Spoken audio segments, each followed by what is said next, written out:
Okay, moving along, after the dinim of mezuzah and kitzur is the dinim of preparing oneself to daven. Davening is not just you daven. There's a preparation. It's called avodah. It's a whole process.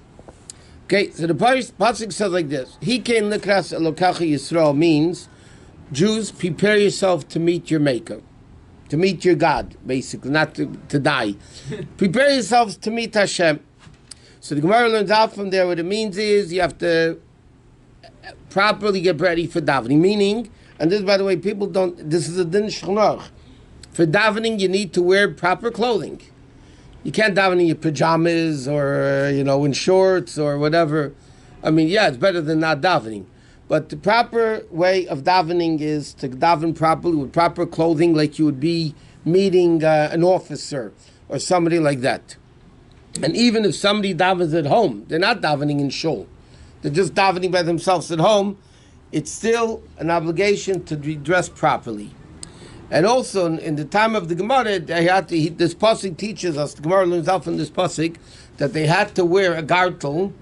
In the time of the Gemara, and before the Gemara, they had to wear this black, or whatever color it was. It doesn't have to be black. They have to wear a gartel between the upper parts of the body and the lower parts of the body. Like we discussed in previous times, that years ago, they didn't have shirts and pants. They had a long robe. That's what you see all the pictures of the olden time. Used to have a long robe. And talking about the time of the Gemara, before the Gemara. So then there's a din that when you daven, the heart is not allowed to see the nakedness of the lower parts of the body. So therefore you needed to have a separation between the two. So then when they had these long robes, it was mandatory when you daven that you had to wear a belt, or it's called a gartel, which is actually a belt, to separate between the upper and the lower. After the Middle Ages, when people started wearing shirts and pants, by the way, that didn't matter. You were married, not married, whatever. Whoever it was, davening, men at least, would have to wear this gartel between upper and lower. Then afterwards, when people started wearing shirts and pants, there was the style in clothing of wearing shirts and pants. So many of the Rishonim held that now you don't need to wear it, because the fact that you have separate garments, shirts on top and pants below, so then you don't need to wear this belt. In the Hasidic community, they still wear it because it's, again, a preparation for davening. You're not davening, you're not wearing it. So you're doing something, you're putting on something special for the sake of davening. Okay, but regardless of where the person is davening, how they're davening, they need to daven properly dressed. Obviously, in halacha it says, God forbid, somebody's in a hospital and they're sick, but then they would have to daven. I mean, they could daven even in the hospital garb. But then, by the way, it's interesting, if you're davening in the hospital clothing, a lot of times you're not wearing shirts and pants. It's one long gown. So then you must wear a gartel when you daven, because otherwise the heart is seeing the lower parts of the body, which would be forbidden. How about if somebody's sick in a bed? Can he do the Shemona Esrei in bed? If somebody's sick in bed, they can daven laying down or sitting down. Normally you don't daven laying down or sitting down, Shemona Esrei, because it's disrespectful. But if somebody's very sick, yeah, God accepts those prayers too. Okay, what? If there's no choice, but it says, everybody does it. You see what happens when halacha says, if in a case of emergency you have no choice, so then you could do it. So what do people do with that? They say, halacha says it's good, so let's do it to begin with. Everybody davens now, Shemona Esrei, sitting in the cars, sitting in the planes, and l'chatchila, you can't do that. You can't plan, okay, you know what? I'm going in the car, I'm driving a half an hour in the car, so you know what, I'll daven in the car. So then you end up sitting down for Shemona Esrei. You're not allowed to do that. If you have no choice, there's mamish no choice, you're davening on the plane and there's turbulence and you can't stand up or whatever it is, so then you sit down when you daven. But the plan to daven sitting in a car that everybody does today is halachically incorrect. Okay, next thing is like this. You have to give, it's preferred, it's good to give tzedakah before you daven. Before Shachris and before Mincha. What's the source of it? There's a pasuk that says, "Ani b'tzedek echse panecha." The Gemara says in Babasa, the famous Gemara, Rabbi Elazar yards pruta lani v'ad matzah. Rabbi Elazar used to give before davening, he would give a cent, pruta, to a poor man, and then he would go davening. He quoted this pasuk, that I with tzedakah will see your face. Which implies simply that how can we see Hashem's face to pray for him, to him, is by giving tzedakah. What's the purpose of giving tzedakah like that? It's really, as I mentioned, it's a business investment. What's the point? When a person davens to Hashem, it's not something that, to explain it properly.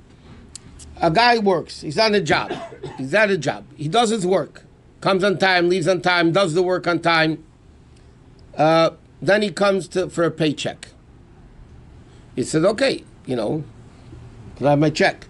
He's not asking for tzedakah. He's not asking for handouts. He worked, he deserves. He's asking for what he deserves. That's not tzedakah. What is tzedakah? Tzedakah means, why should I give it to you? And I'm giving it to you anyway. So the definition of tzedakah is, you don't deserve it, and I'm giving it to you anyway. Because of Avos Yisrael, loving another person, and so on and so forth. When a tzaddik, the Gemara says, the Gemara says, tzaddikim, because they're so holy, when they come to Hashem for health, wealth, happiness, all the good stuff, they do what Hashem wants them to do. So when they come to Hashem, they're not asking for handouts of tzedakah. They're saying, listen, Hashem, I served you properly. Give me what you promised. But us, we don't serve Hashem properly. We don't do everything Hashem does, what wants us to do. So therefore, when a person comes to Hashem to daven, and he says, give me A, B, C, D, health, wealth, he's going to go to Shmonasi, intellect, health, wealth, money, everything. So Hashem says, 1 minute. You're asking me for a handout. You're basically asking me tzedakah. Like we say in Slichas, l'cha Hashem tzedakah. God, you give us tzedakah. So it says like this. If Hashem before davening sees that I give tzedakah to somebody, then Hashem says, you know what? Oh, you give tzedakah, I will give you tzedakah. But if a person doesn't give tzedakah before davening, so Hashem says, 1 minute, why should I give you tzedakah? You're asking me for tzedakah. You don't give tzedakah, why should I give you tzedakah? So it doesn't work. So that's the spiritual meaning of giving tzedakah before davening, because then Hashem sees we're giving tzedakah, so then Hashem gives us tzedakah. And he says also that Arizal brings down, by the way, there's an interesting thing about giving tzedakah at night. So it's brought down in Kabbalah, it's the worst thing we should do, is you're not supposed to give tzedakah at night. Why? It's very simple. Tzedakah is chesed, night is gvura. In the time of night, you don't give gvura. You don't do chesed. That's the simple meaning of it. So the poskim write that you don't give. Now, it says clearly in halacha, if a poor man asks you for money, you can't say, no, it's night, I'm not giving you. You have to give him. We're talking about just tam on your own to give tzedakah. So it says in Kabbalah that you shouldn't give tzedakah at night. But again, that should be the worst sin we do, by the way. It's like, you're not supposed to say Tillim at night, because Torah Shabbat you don't say at night, yeah? So people will say, okay, no Tillim, I'll watch television instead. I mean, but the Rebbe told the story many times, I mentioned it many times also. The Rebbe told the story many times. The Rebbe said when he was still the son-in-law of the previous Rebbe, wasn't Rebbe yet, he gave tzedakah at night. And a Yid came and screamed at him, why are you giving tzedakah at night? It says you don't give tzedakah at night. So the Rebbe said it bothered me. I went into my father-in-law, the Rebbe, and I told him what happened. That I gave tzedakah at night, and the guy screamed at me why I gave tzedakah. So the Rebbe says, my father-in-law smiled, and he says, the guy that yelled at you probably doesn't give tzedakah during the day also. That's what he answered him. The Rebbe told him the story many, many times. But every time, the Rebbe said over the previous Rebbe down, the Rebbe smiled, and he said, the Shver told him his father-in-law told him that it seems that the guy that screamed at you doesn't give tzedakah during the day either. So in other words, it's whatever it is. Okay, so another thing that Rizal brings down, and we said in our Siddur we have it, that before davening, all the way before Matevu, we say, Areini mekabel alai, mitzvah sasei v'shal v'yahavta recha kamecha. A person says, I accept upon myself the mitzvah of loving your neighbor as yourself. Why do we say this before davening, that Rizal says? Like, what's the connection? So he says, because when, God forbid, there's fights and diversity and no unity and, amongst Jews, then Hashem says, I cannot bless you. Barcheinu avinu kulanu ke'echad, we say in Sim Shalom at the end of Shemon Esrei, simply means God should bless us all together. But in Tanya, the Alter Rebbe says, Barcheinu avinu, simply Barcheinu avinu kulanu ke'echad, God bless us all together. But the Alter Rebbe says in Tanya, in Perek Lamed Beis, that means, Barcheinu avinu, when is it possible for God to bless us? When kulanu ke'echad, when we're all united. So in other words, so before davening, a person accepts upon himself to love everybody. That causes the unity, at least verbally, of the Jewish people. And then Hashem answers the prayers because he sees his unity amongst the Jews. Okay, next thing is like this. They learn it out from a pasuk, but before a person davens, they have to make sure that they don't need to go to the bathroom to use the facilities. And sometimes really it says if you have to go to the bathroom badly, that you can't wait an hour or more than an hour, and you davened, halachically you have to daven again. Because your prayer was not accepted because you had to go to the bathroom. So, but generally speaking, it's people have to realize if they need a facility, they should do it before davening. So And usually you have to be able to keep not going for an hour before. I mean, if you don't have to go for an hour, then you're okay. yeah, it's an hour and 10 minutes really. No, an hour and a fifth, 12 minutes. An hour and 12 minutes. So what about if you feel like you have to, you've got to go, but you're not urged to go, it's okay? Yeah, as long as you can wait. Okay, next, before davening, there's a rule in halacha. Okay, there's a rule in halacha that yadayim askoni yasem, that your hands are always busy. Now we learned already when we were learning about brachas earlier. If you touch certain things, you have to wash your hands before you daven and before you make a bracha.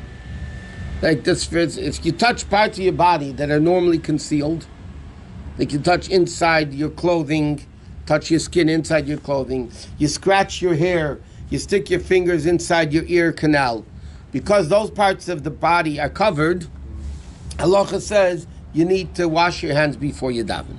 And there's other things that are impure or just dirty that a person touches the whole day. So therefore halacha says before you daven, you need to wash your hands before davening. Why? To make sure that they're clean, so to speak, because we don't know what you touch during the day.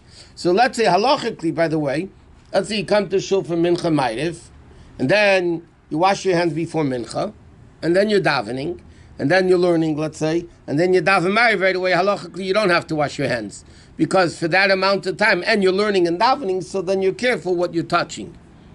But if a person, let's say, daven mincha at 2 o'clock, and then come back 5 o'clock for ma'ariv, or whatever it is, they really should wash their hands before davening, because their hands are touching everything all over the place. And if you rub your shoulder, your shirt a little bit like this, then under the shirt, like this, so I'm doing it. you have to wash your hands.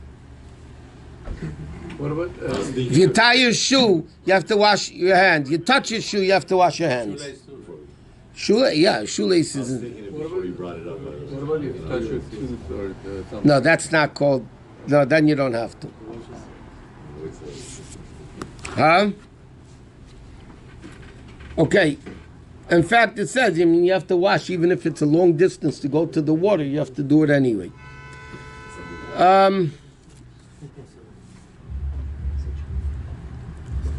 Okay, and again, if a person washed and they know that their hands were careful, that they didn't... Is it required to wash with a cup? Halachically, it's not required to wash with a cup. A lot of people have a meaning to wash with a cup. So Only there's for never bread? any- Bread, nagovasser. The custom is also when you cut your nails, you cut your hair, you also have to wash your hands. Then the custom is to use a cup. But otherwise, otherwise you really don't have to do it. Is there a time that it's not a custom to use the cup? That like you should wash your hands, but it doesn't matter if you use the cup. Custom. I told you, most of the time it doesn't really matter. Some people do use a cup, but halachically it doesn't matter. So if like the minhag is for specific times, like There's no minig. Minig, you do what you want. Is it a spiritual wash or is it a clean? No, for davening, a lot of times it's cleanliness in addition to spiritual. So you can just wash like this. Halachically, this that you have to wash your hands anytime you touch a concealed part of your body is because of dirt. Because if it's covered, then you can assume there's dirt there, the sweat or whatever.